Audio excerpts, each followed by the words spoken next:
I saw the best minds of my generation destroyed by madness, starving, hysterical, naked, dragging themselves through the Negro streets at dawn, looking for an angry fix.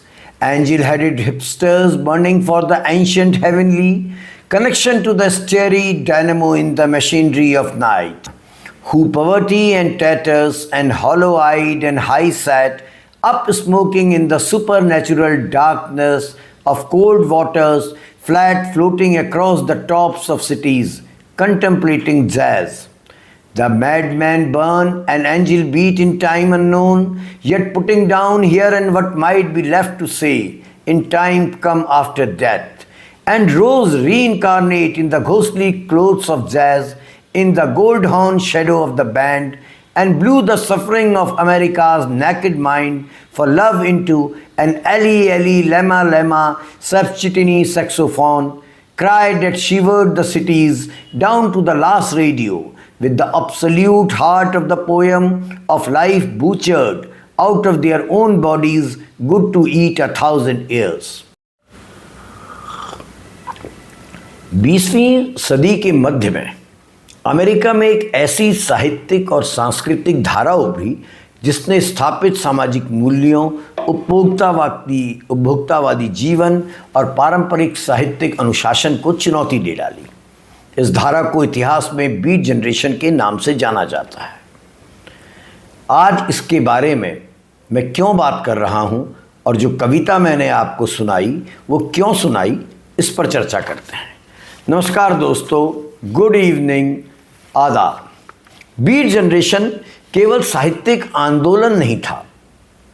Beat generation क्या था, इसे जानना जरूरी है। ये केवल एक साहित्यिक आंदोलन नहीं था, बल्कि एक, आप कह सकते हैं, जीवन दृष्टि थी। एक ऐसी दृष्टि जो स्वतंत्रता को, जो एक्सपीरियंसेस, अनुभव को और आध्यात्मिक खोज और साथ ही साथ जो स्थापित सामाजिक ढांचा है उसके विद्रोह पर आधारित थी। बीट शब्द का अर्थ BEAT, बीट शब्द का अर्थ केवल एक थका हुआ, टूटा हुआ व्यक्ति नहीं, बल्कि इस शब्द के कई अर्थ हैं। इस शब्द का प्रयोग सबसे पहले एक लेखक हैं जैक केरुकेक ने और उनके मित्रों ने 1940 के दशक में इस शब्द का प्रयोग किया। उनके अनुसार बीट शब्द का अर्थ था सामाजिक व्यवस्थाओं से थका हुआ व्यक्ति, आध्यात्मिक खोज में लगा हुआ मन और एक ऐसी चेतना जिसे नाम इन लोगों ने दिया बीटेफिक यानी आध्यात्मिक प्रकाश की ओर जो चेतना बढ़ रही हो। अब प्रश्न आता है कि इस बीट जनरेशन के बारे में, या जो पोयम मैंने आपको, कविता मैंने आपको सुनाई, उसकी चर्चा आज क्यों। दरअसल 12 मार्च को जैन केरुआक का जन्मदिन है और 13 मार्च हिंदी कविता के इतिहास की एक और महत्वपूर्ण तिथि है, जिस दिन 1911 में हमारी अपनी मातृभाषा के आधुनिक कवि, महान आधुनिक कवि शमशेर बहादुर सिंह का जन्म हुआ था। तो इन दोनों के बारे में चर्चा तो 12 मार्च और 13 मार्च को होगी। मुझे लगा आज जैन केरुआक जिसके लिए जाने जाते हैं, बीट जनरेशन, उस पर बात की जाए। बीट जनरेशन उन लोगों की पीढ़ी थी जो आप कह सकते हैं कि मुख्य धारा के जीवन से बहुत ज़्यादा बेचैन थे, असंतुष्ट थे और जीवन के किसी गहरे अर्थ की तलाश कर रहे थे। और कारण क्या था? सेकेंड वर्ल्ड वॉर के बाद अमेरिका आर्थिक रूप से तेजी से समृद्ध होने लगा। नई कारें, नए घर, सब कुछ नया, उपभोक्ता वस्तुएं, मध्यम वर्गीय जीवन शैली में भारी बदलाव। लेकिन इस समृद्धि के साथ साथ एक प्रकार की मोनोटोनी भी बढ़ रही थी, यांत्रिकता बढ़ रही थी। समाज में अनुशासन, पारंपरिक नैतिकता और सुरक्षित जीवन की अपेक्षा बहुत मजबूत हो गई थी, भारी हो गई थी। युवा पीढ़ी का भीतर इस व्यवस्था के प्रति तेजी से असंतोष पैदा हुआ उस समय की जनरेशन जैन के भीतर। वे एक ऐसे जीवन की तलाश करने लगे जिसमें इंडिपेंडेंस हो और सेल्फ एनालिसिस, आत्म अन्वेषण के लिए भी जगह हो। और इसी बेचैनी ने जन्म दिया बीट जनरेशन को। बीट जनरेशन के केंद्र में कुछ ऐसे लेखक और कवि थे जिन्होंने अपने लेखन और अपनी कविताओं के जरिए इस आंदोलन को आकार दिया। इसमें सबसे पहला नाम है जैन केरुएक का, दूसरा नाम है एलन गिन्सबर्ग का और एक और नाम है विलियम बोरो का।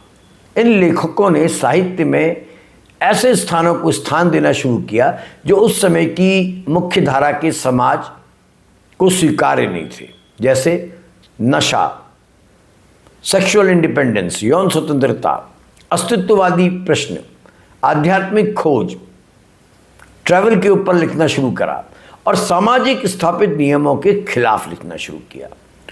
इन तीनों साहित्यकारों की रचनाएं पारंपरिक साहित्यिक संरचनाओं से मेल नहीं खाती थी और भाषा का प्रयोग भी बड़ा मुक्त था, प्रयोग धर्मी था और मैं कह सकता हूँ गाली गलौज से भरा हुआ था।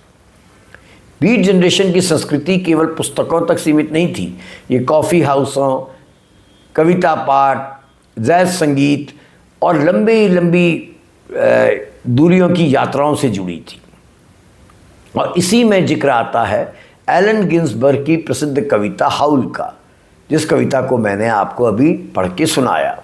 I saw the best minds of my generation destroyed by madness, starving, hysterical, naked। बहुत लंबी कविता है, मैंने इसकी शुरुआत का एक अंश सुनाया आपको और एक अंतिम अंश, और आपने यदि गंभीरता से सुना होगा तो अंतिम पैरा में इसमें कवि कहता है, suffering of America's naked mind for love into an eli eli lamma lamma सेवेचिनी सेक्साफोन। भाषा देखिए, अलग किस्म की भाषा का प्रयोग किया गया। जब ये कविता प्रकाशित हुई तो इस पर गंभीर अश्लीलता के आरोप लगे। बहुत लंबी कविता है, बीच में गाली गलौज है और अदालत में इस पर मुकदमा भी चला, लेकिन अंततः कवि को बरी कर दिया गया और इसे अभिव्यक्ति की स्वतंत्रता का हिस्सा अदालत ने माना था। इस घटना ने या इस कविता ने, इस मुकदमे ने बीट जनरेशन को एक सांस्कृतिक आंदोलन के रूप में और अधिक प्रसिद्ध बना दिया। बीट जनरेशन के लेखकों पर हमारे हिस्से की दुनिया का बड़ा गहरा प्रभाव था। बौद्ध धर्म, हिंदू दर्शन, मेडिटेशन यानी ध्यान, इन सब ने उनके चिंतन को प्रभावित किया। वे वेस्टर्न उपभोक्तावाद के विकल्प के रूप में आध्यात्मिक अनुभव और आत्मचिंतन की ओर आकर्षित होने लगे थे। कई जो बीट लेखक थे वो एशिया की यात्राएं करने लगे। उनकी रचनाओं में बौद्ध और जैन दर्शन के स्पष्ट संकेत दिखाई देते हैं और ये आंदोलन शुरुआत के दौर से ही विवादों में भी रहा। बहुत सारे आलोचक मानते हैं कि यह आंदोलन युवाओं को अनुशासनहीन जीवन की ओर ले गया। शराब, नशा और सेक्सुअल इंडिपेंडेंस का खुला चित्रण उस समय के अमेरिकी समाज को असहज करता था, लेकिन इसके समर्थकों का तर्क था कि यह आंदोलन समाज की जो नकली नैतिकता है या दिखावटी नैतिकता है उसके खिलाफ एक ईमानदार रिएक्शन था। और बीट जनरेशन का प्रभाव केवल साहित्य तक ही नहीं रहा। इस आंदोलन ने आगे बढ़कर 1960 के दशक में जो हिप्पी संस्कृति आई, प्रतिरोध के आंदोलन आए और ऑल्टरनेट लाइफ स्टाइल, वैकल्पिक जीवन शैली जो उभरी, उसको बड़ा गहरा प्रभावित किया। आज भी बीट जनरेशन को आधुनिक अमेरिकी कल्चरल हिस्ट्री की एक महत्वपूर्ण धारा माना जाता है, जिसने साहित्य और समाज दोनों को नए प्रश्नों से परिचित कराया। आप ऐसा कह सकते हैं। बीट जनरेशन दरअसल, आप इसके बारे में विस्तार से पढ़ें तो आपको भी लगेगा, यह मूलतः एक बेचैन पीढ़ी की खोज थी स्वतंत्रता की। ऐसी स्वतंत्रता जो केवल पॉलिटिकल नहीं हो बल्कि मानसिक हो और आध्यात्मिक भी हो। इस आंदोलन ने साहित्य को साहस दिया, और साहस क्या दिया? साहस ये दिया कि वह समाज के स्थापित मानकों से या ढांचों से डरकर नहीं, बल्कि जीवन की सच्चाइयों को खुलकर व्यक्त करते हुए आगे बढ़े। और जैसा मैंने पहले कहा, इस बीट जनरेशन के केंद्र में खड़े थे एक लेखक, जैक केरुआक। इनका केरुआक नाम मैं भूल जाता हूँ, जैक केरुआक, जिन्होंने सड़क, यात्रा और अनुभव को के जरिए साहित्य को नया रूप दिया।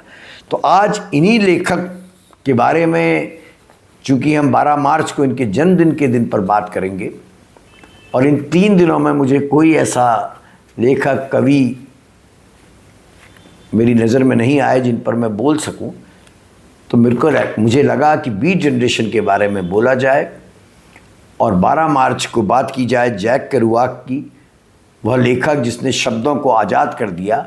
और 13 मार्च को बात करेंगे हमारे अपने शमशेर बहादुर सिंह की। धन्यवाद।